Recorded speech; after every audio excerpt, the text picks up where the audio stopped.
ओला, उबर और रैपिडो जैसे app best cab, bike, taxi और ऑटो सेवाओं पर काम करने वाले चालकों की यूनियन ने 7 फरवरी को पूरे देश में हड़ताल का ऐलान किया है। यह आंदोलन Telangana gig and platform workers union के लीडरशिप में किया जाएगा।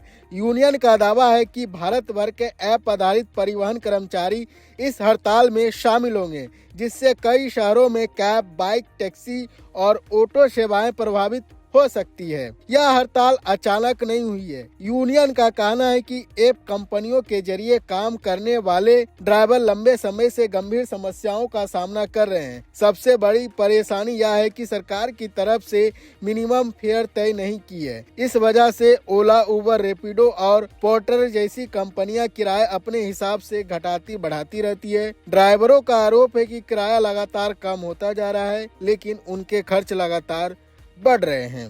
TGPWU ने union road transport minister Nitin Gadkari को पत्र लिखकर इन मुद्दे को उठाया है। यूनियन ने कहा कि ड्राइवरों की समस्या लंबे समय से लंबित है और अब हालत ऐसे हो गए कि लाखों लोग आय, असुरक्षा और शोषण का सामना कर रहे हैं। ड्राइवरों के अनुसार उन्हें घंटों काम करने के बावजूद उतनी कमाई नहीं हो रही है जितनी पहले होती थी।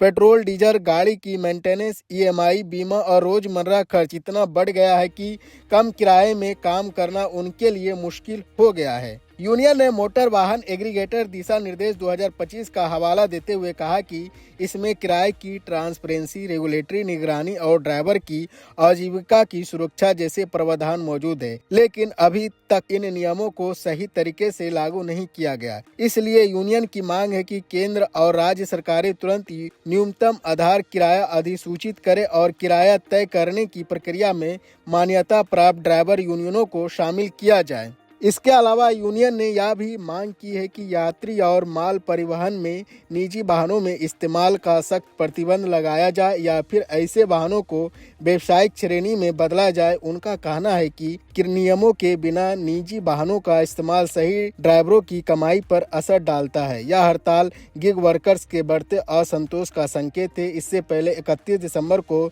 जोमेटो, स्विगी, ब्लिंकिट और जेप्टो जैसे प्लेटफॉर्म के डिलीवरी वर्कर ने भी कम भुगतान और खराब परिस्थितियों के खिलाफ हड़ताल की थी। अब देखना होगा कि सरकार और कंपनी इस मांग का क्या कदम उठाती है।